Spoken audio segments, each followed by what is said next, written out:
Good evening, ladies and gentlemen. Good evening, Guyana, all over this beautiful land. Welcome to another edition of Alliance on the Move.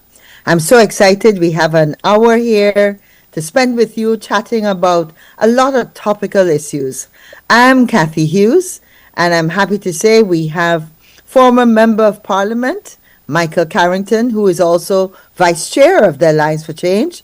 And of course, we have with us this evening, I don't often have him on the same program with me, but I'm happy to say I have Nigel Hughes, who I know a little bit on this program also. Good evening, gentlemen. How are you each doing this evening? I'm good, Kathy. I'm happy to be here tonight. Good Speaking to night, the Kathy. politicians. Okay. Good Good, night. good, It's a pleasure for me to be here, and I want to say good night to our audience in regions 5 and 6. great. Well, good to talk to both of you and to have you here. And yes, of course, we are reaching our audience in 5 and 6 primarily through DTV, and of course the wider Guyana. And of course, welcome to our folks watching us on via any of our social media pages. So, gentlemen, lots of things have been happening. Michael, I am extra happy that you're with us because really, within the Alliance for Change, you are what we call our expert on local government systems and, you know, the way our regional administrative system's supposed to operate. There's some troubling issues happening in Region 10 with that council that still is not in place. And this is close to 3 months after an election. Michael, tell us about the challenge and what are some of your recommendations? Hi, good night, everyone, again. As I said, I'm happy to be here. It is basically simple. What taking place is dishonesty, injustice. I don't know what to call it, spitefulness, basically taking place at the present moment. We had an election 3 months ago. Normally, after 3 months, and the election is declared, normally 14 days after the election declare, the RDO normally call a meeting for the region to elect the chairman and the vice chairman. Now, we were in government in 2018, I think, we had Act number 10 of 2018, which amends some laws. Basically, what happened in the past, if you have a tie in a region, the RU used to actually send that information to the minister, and then the minister make a decision who will be the chairman of the region if they're tied. But in 2018, we had removed that particular system, which was an old system because before 2001, after 2001, I think we had to do some amendment to the constitution where we bring in that the local democratic organs will be autonomous. And for a region to be autonomous or an NDCL municipality, then no minister should have any authority saying who should be chairman or vice chairman. Because the minister could basically be prejudiced if he is a part of the government and his party, there's a vote where basically there's a tie and his party is a part of it, of that tie, then he will basically give that position to the person who belongs to his party. So in 2018, we had removed that to make it, the law stated clearly that if there's a tie, then you have a second runoff. And if there's a second runoff, you have a third runoff. And if there are still a tie in the third runoff, then you look for the popular vote within the region. Now you may everyone know Win have over 10,000 votes. I think 10,500 or something votes. I don't have the figure in my head right now. And the other three parties I think may have a 10,200 and something votes. So basically, Win Halfway is called the majority of vote, the most popular vote in the region. And the laws are set up in such a way which party have the popular vote within the region, that party, and there's a vote of a tie, then that will have to go to the party that have the most popular vote, which is win. When we, in terms of had done fairly well for a party just come on board after 3 months, collecting 109,000 votes. And although they may take a lot of our people, they did take a lot of AFC people, and even APNU people had, through their own freedom of choice, went and support Win. And my thing is, if injustice to one is injustice to all. So if Win did well and deserved that position, I don't see why I should dislike them or hate them when the people make their choice. So what the government is doing at the present moment, the delay and the stretch out, is totally wrong. What the RU is basically doing is totally wrong. For me, he needs to be dismissed immediately for what he had done, because he had held back what is supposed to be democracy in the region. Because 3 months have passed and the region can't have its chairman and vice chairman. And all the other region already have persons sitting in that office to carry out the work in the region. So what we have in here is what I will call spitefulness. A party established, did well, you feel that party shouldn't be in power. And although that is the people's choice, and you mean to penalize that party all around. I am totally against what's taking place. And I know fully well Nigel as a lawyer, he will able to come in and he will able to give a good, his own view. But what is taking place is totally disgraceful by the REO and by the government, because the government should not tolerate what is taking place in Region 10 at the present moment. Thank you, Michael. And yes, because it was just on Thursday that we saw the president swearing in the officials for all the other regions, save and except for Region 10. Nigel, we are happy to have you here. Can you give, your legal perspective on this situation? It seems to attack the independence of, our regional systems. Can you share some views and your thoughts on this? I think Michael articulated it very well. The will of the people was expressed on September 1st. The majority of people in Region 10 clearly voted for Win. The law was changed to allow the democratic will as opposed to selection by a member of the executive. And all that is happening now is an attempt to frustrate democracy. The Win party did exceedingly well for a party that's 3 months old to become the majority opposition party. They did very well, and therefore that's what the country selected, and let's move on with it. We should not have a delay. It's very clear. The law is very clear. They should move on also with the election of the leader of the opposition. Whether or not that person has legal difficulties, we're supposed to be ruled by law. We're supposed to be a country that's ruled by law, and I think Michael articulated accurately. There's nothing that I want to add. Okay. Yes, I'm glad you touched on the position of leader of the opposition, just because that position is actually voted on by members of the opposition that are sitting in Parliament, all the opposition MPs. And Michael and I have been part of that process in the past. What is most unfortunate is that the current speaker, who has the authority and who is required by the standing orders to call the meeting of the members of the opposition bench, has chosen up to now not to do that. And I think that is the part that is so unfortunate, because in reality, what we're saying is Parliament is not functioning.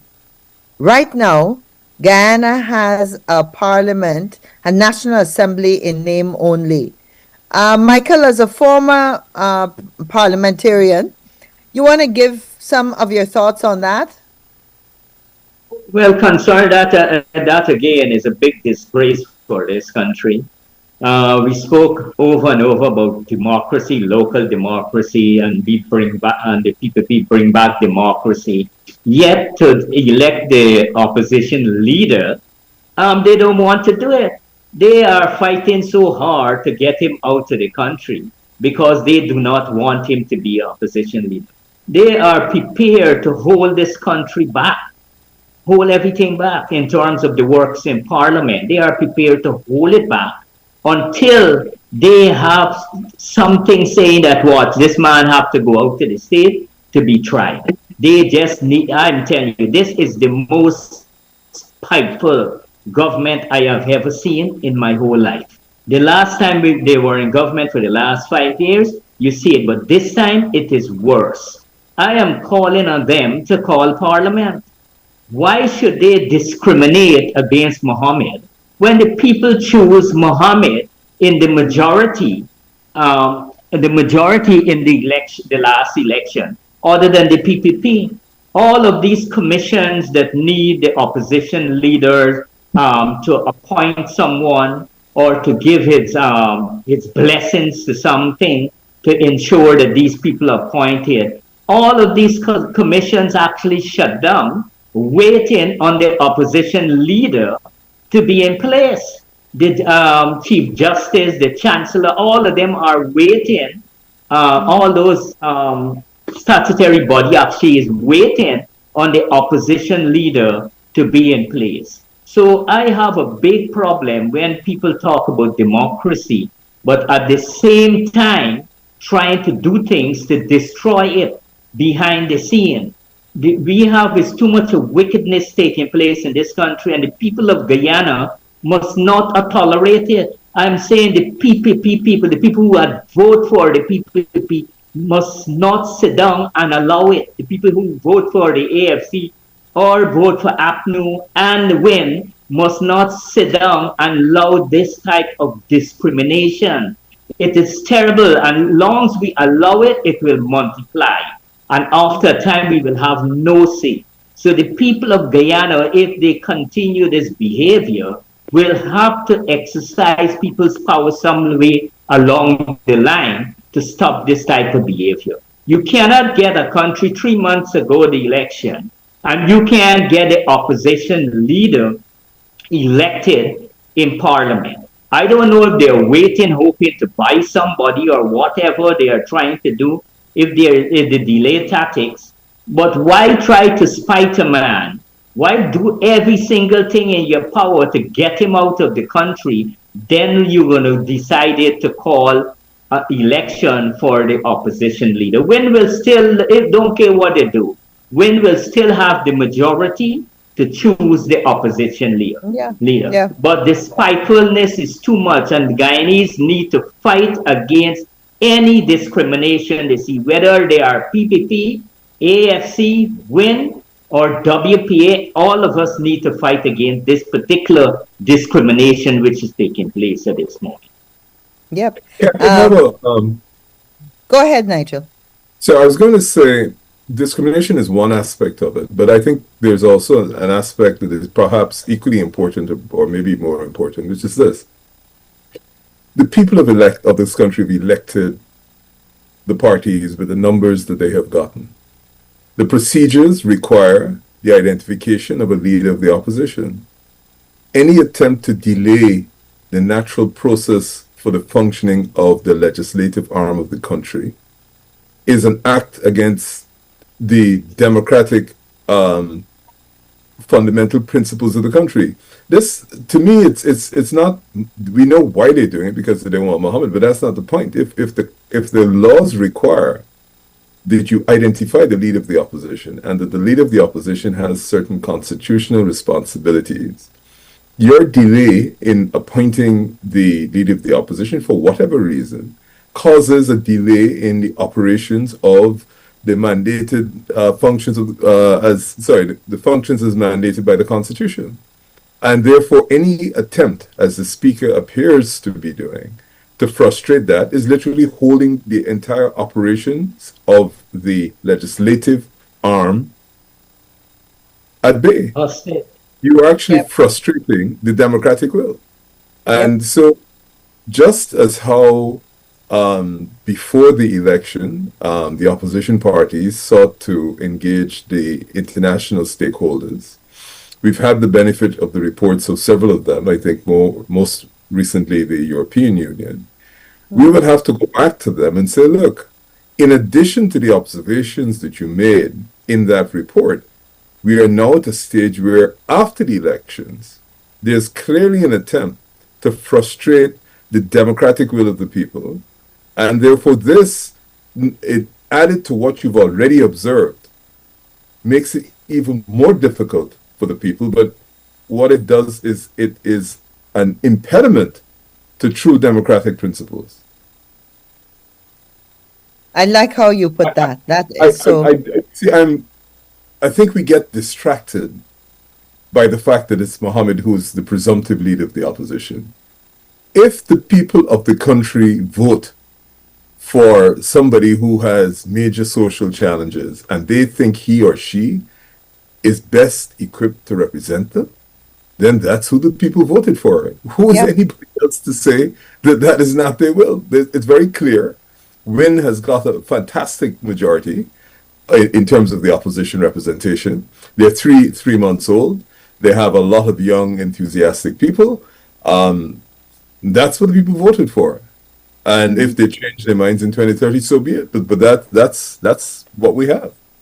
Yeah. I think what is sad is that sometimes we forget the full gamut of the role of the parliament and the work that's done in the National Assembly.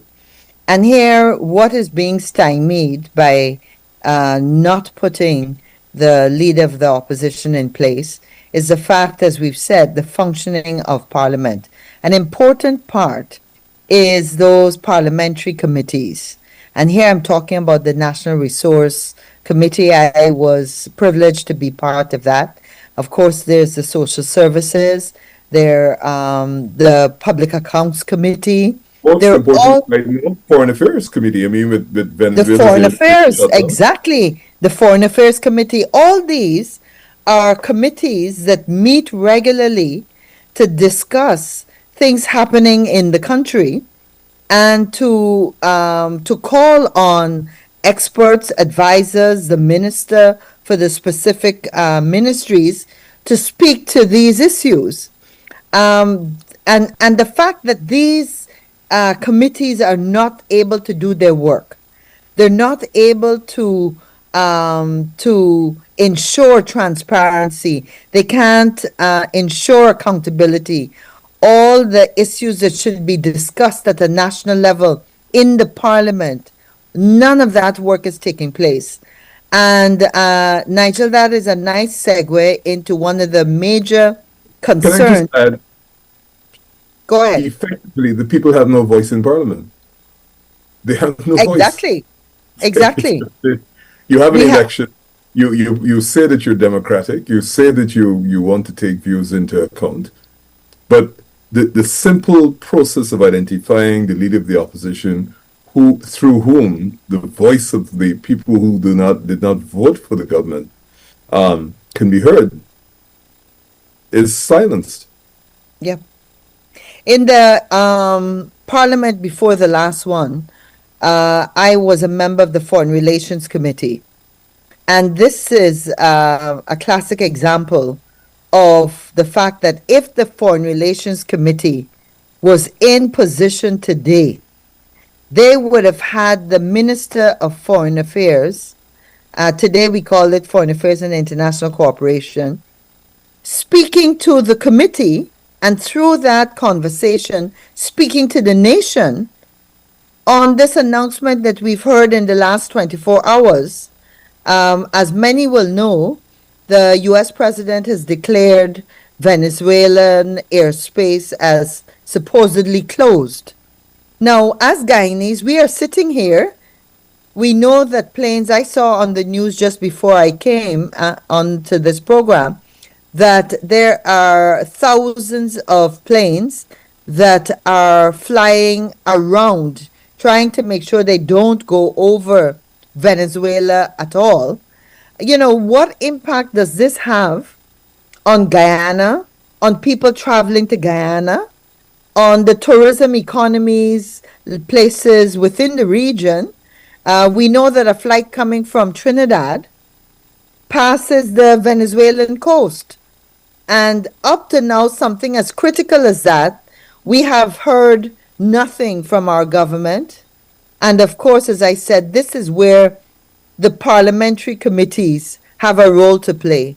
Nigel, give us some of your views on this really concerning situation that's taking place right now. The effect of the leader of the United States saying that the airspace over Venezuela is closed is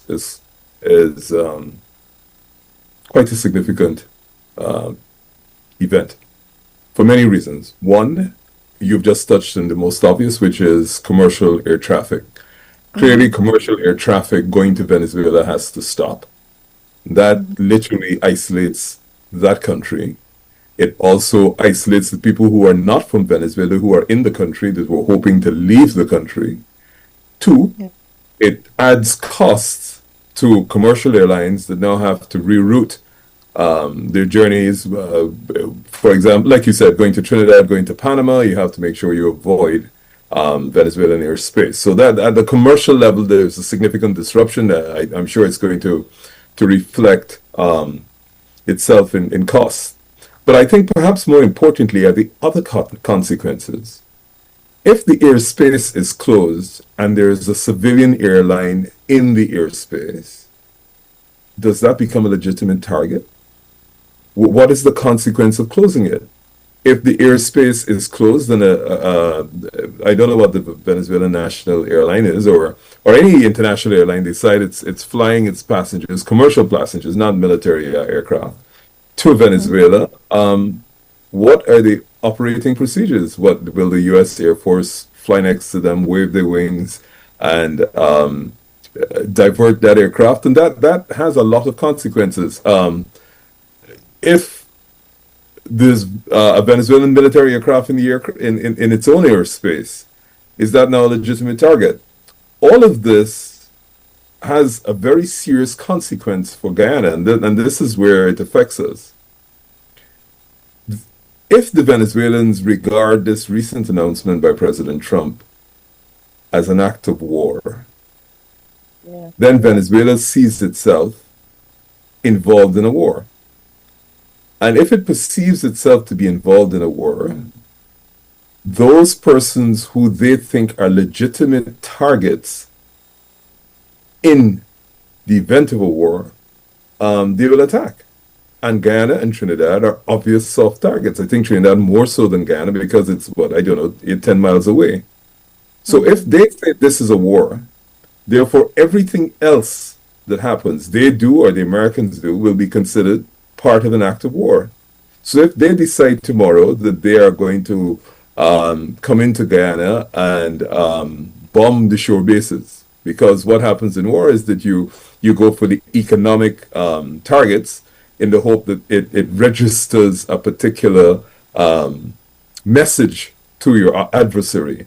And the obvious message, if you're in Caracas, is a lot of this dispute is about our offshore resources.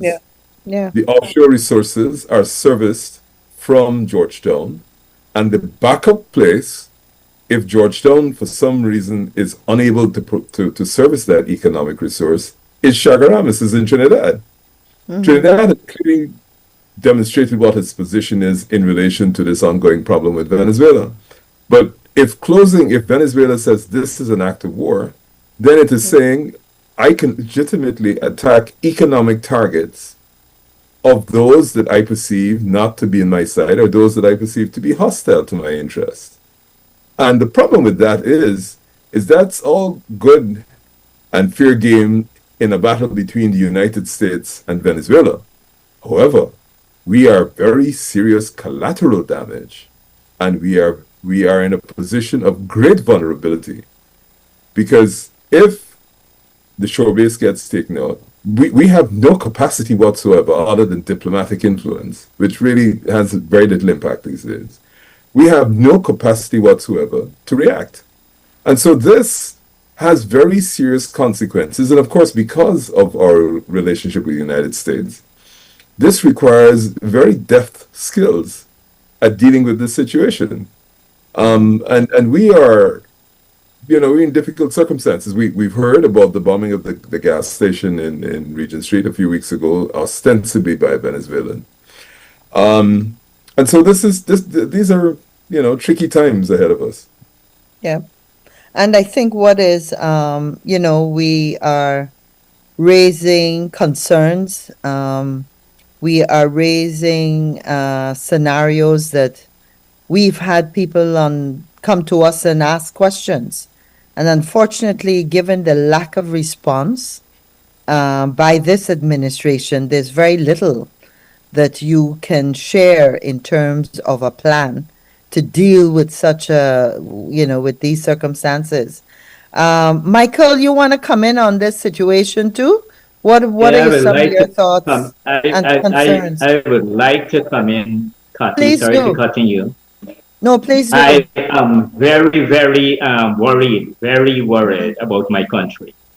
Mm-hmm. I have a strong feelings, I could be wrong, that the government of Guyana had give permission. I said I could be wrong, but that's my feelings.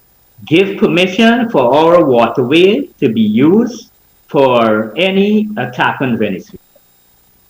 I could be wrong, as I said, but that is my feelings, because this thing is very, very big. It has nothing to do with drugs. It solely has to do with oil. Venezuela have over 300 billion barrels of oil. Guyana have a large amount of oil. Like Guyana must have nearly 100 billion barrels of oil. That's my thinking. And they might say 11 billion barrels, but I think Guyana have far more of that of oil. And having control of Venezuela, having take over Venezuela, control Venezuela, and also having Guyana in the pockets, you will have a situation where they control the oil and what take place in the world. What take place in the Caribbean Sea, bombing small boats and saying that it's drug people, is like genocide, I will call that, like what taking place in Palestine at the present moment.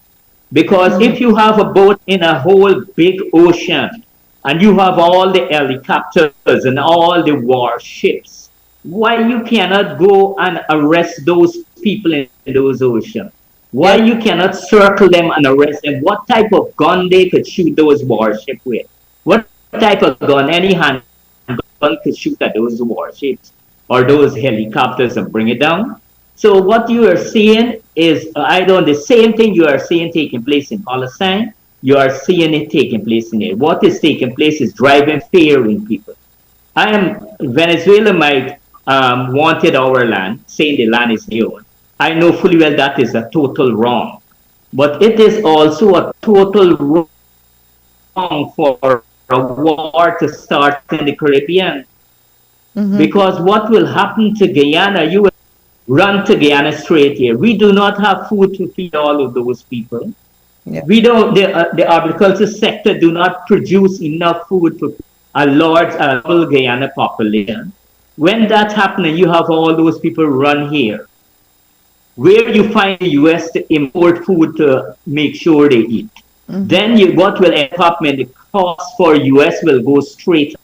Between now that war only start, the U.S. might reach by 300 to 1. As long as the U.S. reach by 300 to 1, all Guyanese suffer because we can't buy our goods on the market, especially imported goods. Guyana going to be in terrible situation. The government sit back not telling the people the truth. I just hope that they had not given permission for Guyana land to be used to invade Venezuela or Guyana airspace or water. Anytime they do that, then they need to come out of office. Mm-hmm. It's like treason against the people. They need to come out of office. We cannot allow a war to take place in South America because somebody feel that a country pushing drugs. Colombia, Mexico, and all of those places produce far more drugs than Venezuela. Yet you are not invading those countries Yep. to take them over, but you wanted to go and take over Venezuela. As I said, we must be just in this world. We can't, if Venezuela, I know Venezuela is unjust wanting our land, but we cannot allow other nations to be unjust to Venezuela. So I'm calling the people of America to fight the government down to prevent this war from taking place. This war will destroy the whole tourism in the Yes. whole of the Caribbean. And Yeah. what taking place in Guyana, if our oil well destroy that we have in that ocean that ExxonMobil is managing, we in bigger problem because the wages, the cash grants, or whatever you just get, you wouldn't able to get it. All those infrastructure development projects will fall through because there will be no revenue to build those factories, to look after those hospitals. Because long as oil gone, then you back to square one with rice and sugar and bauxite. And that do not generate enough money to run this country. When we take government in 2015, I think the budget at the time was around about 217 or 230 billion dollars. Now it take 1.3 trillion to run the country. And Yep. where the money is coming from is from loans and from the oil. So the minute a war break out here and Yep. bombs shooting all over the place, Guyana in terrible problems. All those high pensions the PPP promised, they wouldn't able to give you. Then they will tell you they can't give you a cash grant because the Well, they're oil not price giving right dropped now or anyway. something or the other. No, they're Yep. not giving it because they never Yep. budget for it. And they don't Yep. want to We're gonna open talk about parliament to that. budget for the money for the people to Yep. get it. So I Yep. am totally against the United States at the present moment or what they're doing in terms wanting a real thing that they want is to invade Venezuela and capture Venezuela Michael. resource, the oil and gold. That is the reality. Yep. As Guyanese, we must not be afraid. We must not be afraid to speak up against wrong. Right. Mike, I have a- sorry, Nigel, you were going to say something? I was going to say, I understand Michael's position, which he has articulated as a position of principle. But the world of international relations perhaps is a little bit more nuanced than that. I can't imagine any government in Guyana, whether the People's Progressive Party or any other government, if the Americans said, look, we need to use your airspace or we need to use your land, saying no, simply because you don't have the wherewithal to resist that request. Perhaps you may have some influence in trying to avoid you being put in a position in which you're not perceived as perhaps Trinidad is at the moment. But the reality of real politics is the United States is perhaps the most influential, most economically powerful, most militarily powerful country in the world. We are the least equipped in any of those fronts. And therefore, the question is, what sort of approach would we take when a request comes from the United States? It's all well and good, perhaps, to say we shouldn't allow it. But the reality of politics is, if we said no, then the Americans would use our airspace anyway. We don't have the capacity to change it, and we certainly don't have the will to attempt to stop Americans from using the airspace. It is how we leverage the areas in which we have influence in Washington to perhaps avoid what looks like it is going to be likely to have catastrophic consequences. Now, I'm not sure the Americans intend to invade. They only have 8,000 troops in all those vessels they have in the Caribbean Ocean. I think perhaps their objective or achieving their objective is probably a little different. It's probably to snatch Maduro, probably hoping that they can foment some sort of political unrest, and then that creates an opportunity for other acts, because President Trump has already said that the CIA has been authorized to go in. So we're playing with, I think, a kaleidoscope of options, if I may use that term. And therefore, we need to have the ability to perhaps put Guyana in the best position. I understand that we can morally say X, Y, and Z. And the fact is that we are a one-product economy run by America's triple platinum country and company, and we have to negotiate. I mean, look at and you've used the example of Gaza. Everybody knows what's going on in Gaza is genocide. And I don't know, there must be countless resolutions from the General Assembly of the United Nations condemning it. You've actually had decisions and interim orders from the World Court. None of that, and then none of that, plus a peace treaty signed and endorsed by the President of the United States, is being violated every day. And so you reach the stage where something else other than merely passing resolutions and condemning actions has to be pursued to arrest what is clearly an unfair situation. And Michael, I'm not for a second criticizing what you said. I'm just attempting to say that we perhaps need to be a little bit more different in our approach to how we seem to address this. Because the practical reality of this is, if America has already decided it's going to do what it's going to do, whether or not we give them permission, that's going to be completely secondary. And so, please, forgive me. Yeah. Go ahead. No, I think the sad thing is that as a Guyanese citizen, we have very little information to go on. We have no idea what our approach would be as a country, what diplomatic channels we would be using. And, one of the things that Michael spoke of is, and there's been a lot of criticism. I've heard the criticism more coming from international sources than here. And that is about the bombing of some of these vessels. And you will recall that, 2 decades ago, they had that shipwrighter agreement whereby, the U.S. would board a ship and interrogate or challenge when it came to beliefs that any of these vessels were carrying drugs.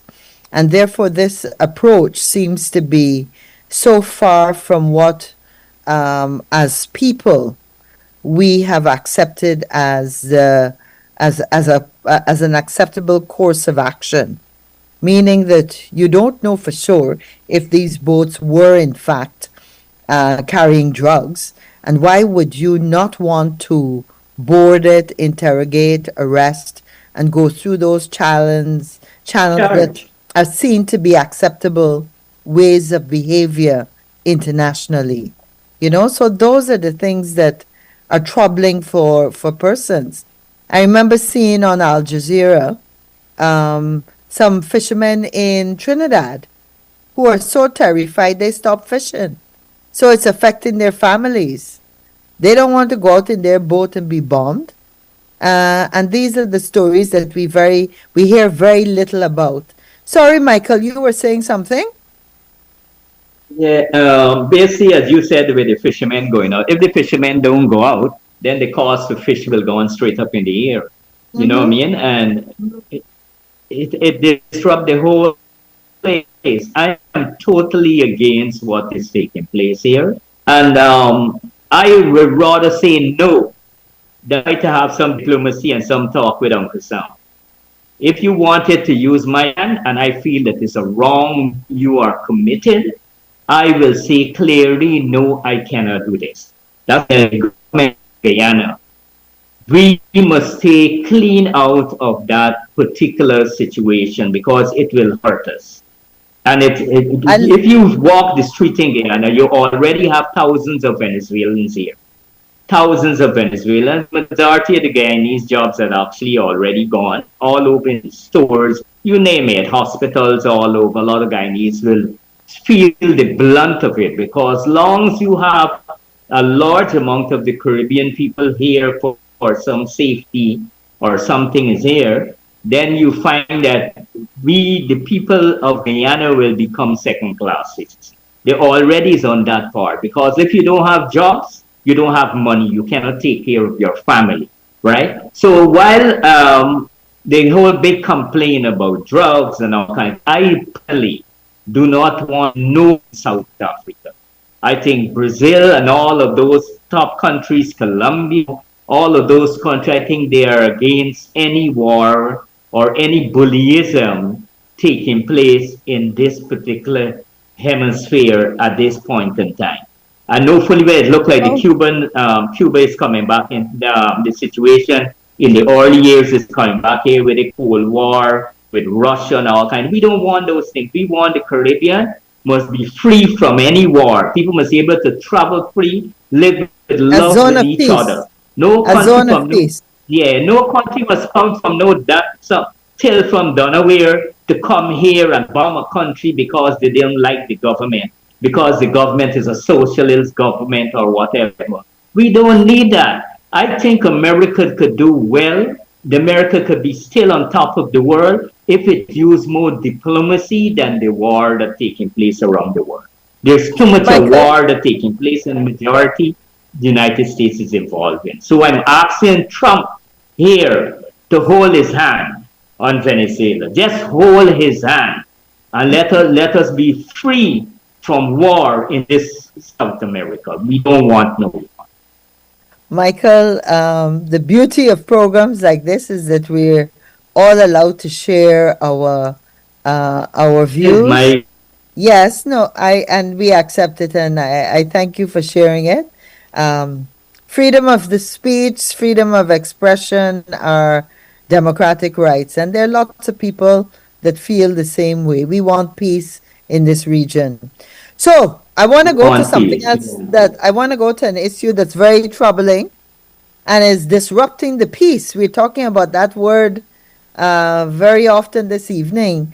And this is a situation that we've discovered has taken place, has started in our own Stabroek market. And on Friday, we saw quite a bit of protests from vendors who claim that they have had to move. There is a big fence that has been put up. We have heard that it is part of a beautification campaign. The problem I have with the issue is, why would you be doing this now? Why would you have done it 4 months ago or in January? But just as vendors are gearing up for the Christmas season, as one said, they've already invested in their produce and their commodities for sale, and now they are being denied the opportunity to work and to ply their trade.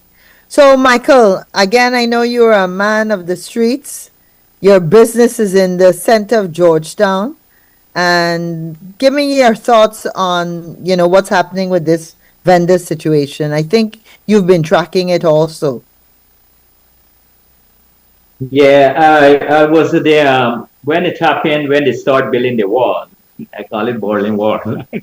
When they start building the wall, I was there and I spoke to a couple of vendors there. Reached a young man from Apnu there. His name is Michael. A very, very good young man. I think this other guy, I forget it was there, one of the MPs. Anyhow, my thing is the city basically is dirty Yeah. all over. You go to Rob Street, you go to especially North Road, those gutters, all over is dirty. And the people who are responsible to take care of the street and have it clean is the city council. But the city council don't have the money to Yeah. carry out such duties because over the years they could not have put systems in place in terms of gaining additional revenue because the government feel if they try to gain additional revenue from the people, from the businesses or whatever, they would not have the votes to win an election. So what they basically do is prevent all the local authorities from putting any system in place for gaining proper revenue to run the place. The money that they were spending there, I don't know, is a lot of money. They need a couple $1 billion to be spent in Georgetown and all the local government areas. You need to give the councils them the money to look after the city properly and monitor them, have the auditor general ensure that they perform and they do the duty and the money is well spent. All the Demico, the place are dirty. I Yeah. can't see you gonna just put up that beautify in front of the market and all over around that area is full of garbage because the council just don't have the money to have those areas clean. I have no problem with beautification. I remember brother this guy Ramruk, I think is Ramruk his name. He had a great plan. I think some guys from Dubai or somebody were here to beautify this whole city, the GNCB bank that they have there. Yep. That Supposed area. to be some financial place was I saw the video of it. Video. We Beautify did the double decker video. Yeah. market, the market, yeah, the big market would be a double decker market inside. Mm-hmm. Well done. Right down to Water Street where opposite Republic Bank and there would be either a 4-story mall or something. Yeah, exact. The water taxis Yep. coming over that whole area. They have a very beautiful plan for Georgetown. This guy Ramruk had done, right? But Mm-hmm. somehow or the other, it never to Yep. to materialize. We know Georgetown need to be reorganized. Georgetown Yep. is in chaos, basically. Mm-hmm. Mini bus, the way vending is taking place and everything. We need to beautify Georgetown, but we need to sit and have proper plan for Georgetown. A minister can't just get up and just go on and say, I'm going to dress up here. You need to sit with the mayor and city council and decide what we will do for Georgetown. The mayor and city council is the government for Georgetown, and you can't bypass them. You may not like them because their other party is governing the city, but still, as a government in the system of inclusionary democracy, you sit with them and you talk to them, find out what is the real needs of the city, how we could get this city going. Little rainfall yesterday, the whole place flooded. Yep. Yep. The city just You don't know. collect enough revenue to manage the city. They don't, and you need to give them that money. Yep. Article, I think, I, is 77 of the Constitution state that article coming. okay. Okay. Yeah, No, I just was know. the Article 77 of the Constitution basically state that basically the region's gonna with the development programs Yeah. will collect the development program and then submit it to central government and central will provide. Yep. If the Yep. city council come up with any development program and the city council submit it to central government, if central government is not doing it, city council can't get that money. Yep. This I country want to run bring with Michael. I sheer want to. spitefulness. That's true.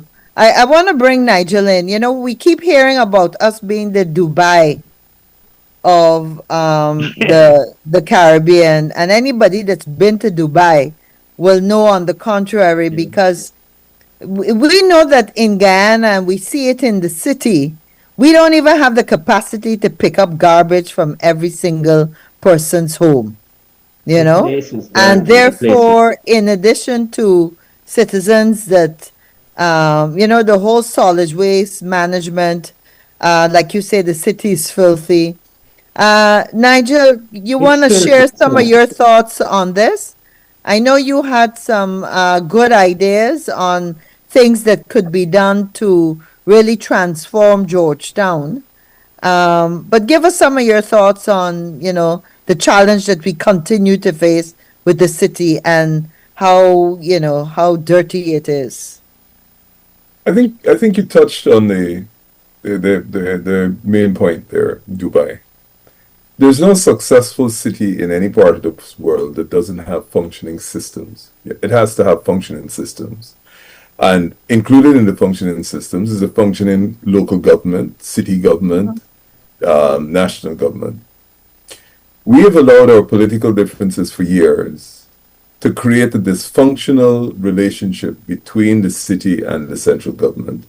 The central government, which collects the money, uses its powers not only to not fund the city, it also blocks money raising ventures by the city. So its clear intention is to frustrate the ability of the city to govern itself, whether by getting adequate financing or putting in place the systems.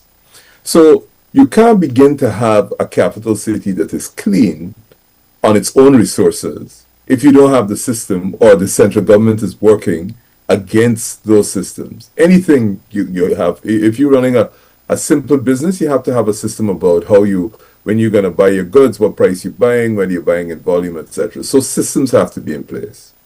Because of the political differences between the voters who live in the city and those that vote for those that are in central government, it's become a legitimate battlefield.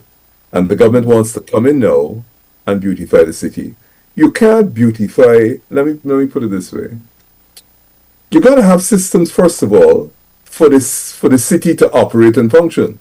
The city has to be able to drain itself efficiently. The city has to be able to collect its own garbage on its budget.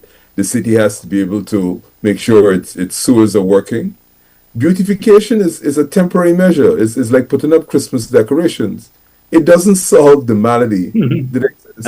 All you're doing is like going to the little penitentiary before they started to clean it up, or going over some garbage dump and giving somebody roses, or putting a wall around it and painting it and saying it's great. The fundamental problem is the system has to work. And you can't be working against the system by trying to cripple, well, you've done that pretty successfully, central government, and then step in and talk about beautification. Beautification is an absolutely minor issue in terms of the management and operations of the system, of the city. And talking about ideas about the city, I think is secondary if we don't deal with the fundamental problems of having systems in place as to how you're going to run it. You can't become Dubai. Dubai doesn't run in the fact that it's central government fighting the local government, and then we ain't giving you money, so we got to send our garbage trucks in to collect. No city functions like that. None. And so the fundamental issue has to be addressed. Beautification is what? It's a gimmick. It's supposedly, I imagine, to try and win some sort of sympathy from the citizens. But what amazes me is I am sure 90% of the ministers in this government live in Georgetown.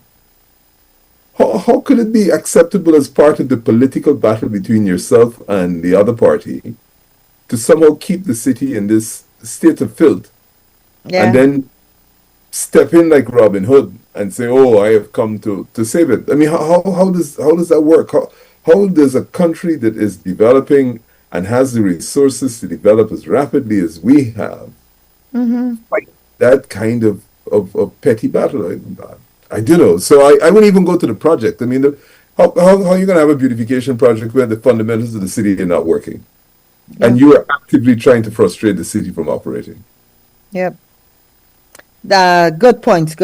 And, unfortunately, Michael used the word spiteful. Unfortunately, that's what it appears to be for not just a few years, but for decades. We're battling with the same thing. That is how it is.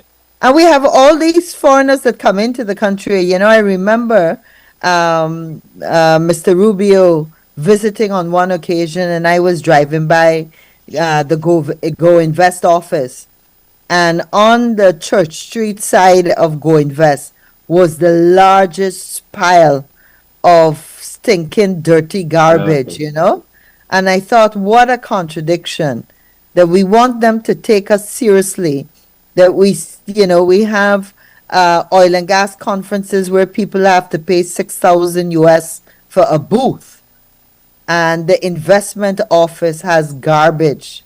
This was a couple years ago.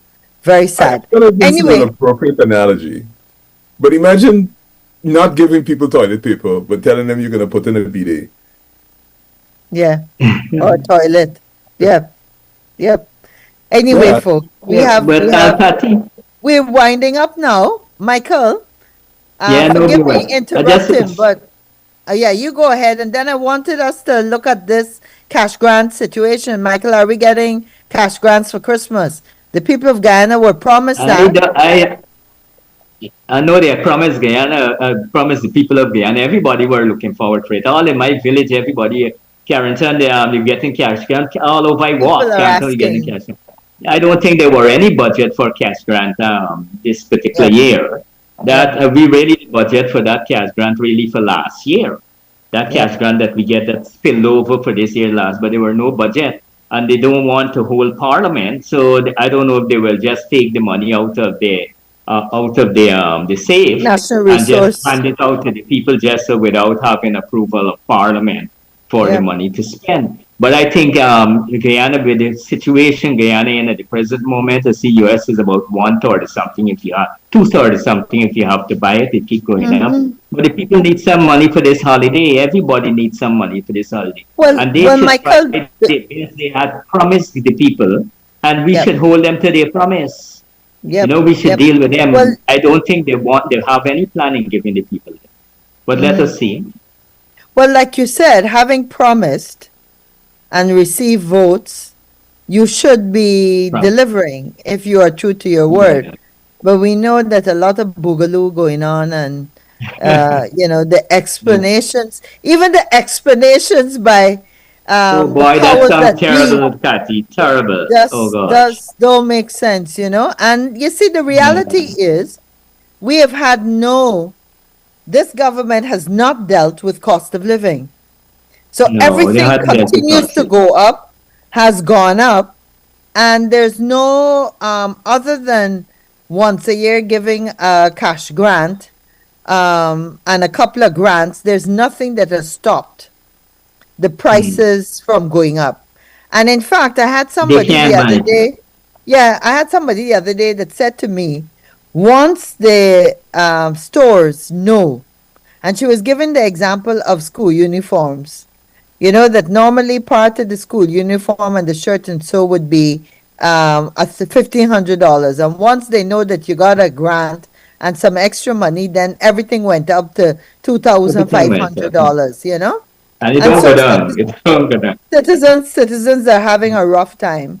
Yeah. Nigel, remind us, because I know the AFC was not successful this time around, but you had an innovative thought, a positive action, and I know that there are quite a few of the ideas we put in our manifesto, like a rail, the having rail to deal with the transportation. I see the PPP talking about implementing that, so I'm glad they're using some of our manifesto deliverables. But you had an innovative way where you were suggesting that the cash grants actually were legislated Uh-huh. to avoid, personal prime minister, president making the decision in a subjective manner.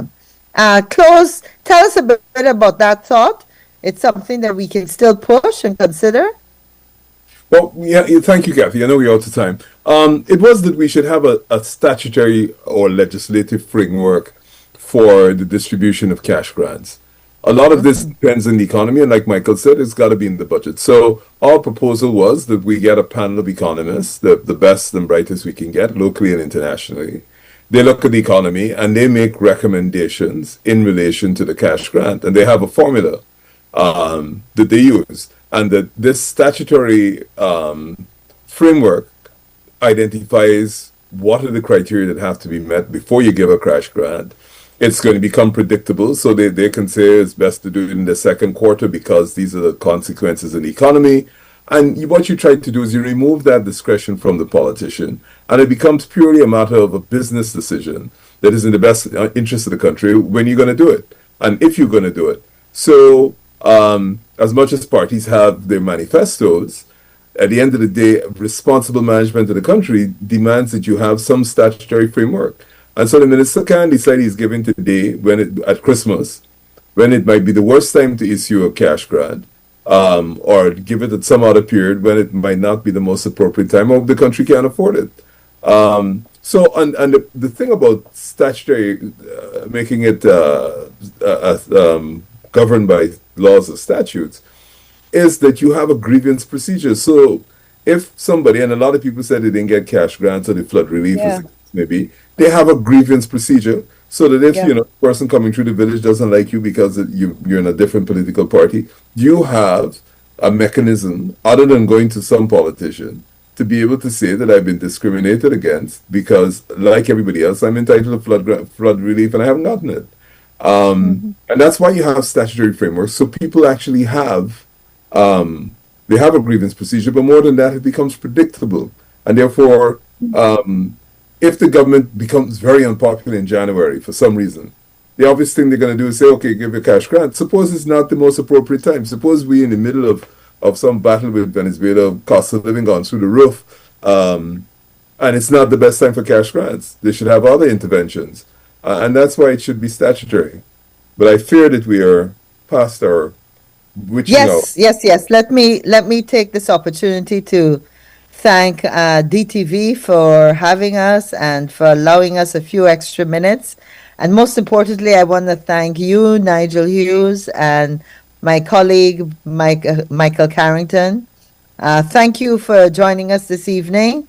Guyanese, my friends, be safe on the roads. We still have too many deaths taking place on our roads. We have a new week coming in a few days. I want us all to be safe, to be productive. Yes, we actually have a new month and the Christmas season coming up. So please, everybody, look out for your fellow citizens, especially on the road. Be patient. Look out for family and friends. And we'll see you next week, same time, same place. Goodbye.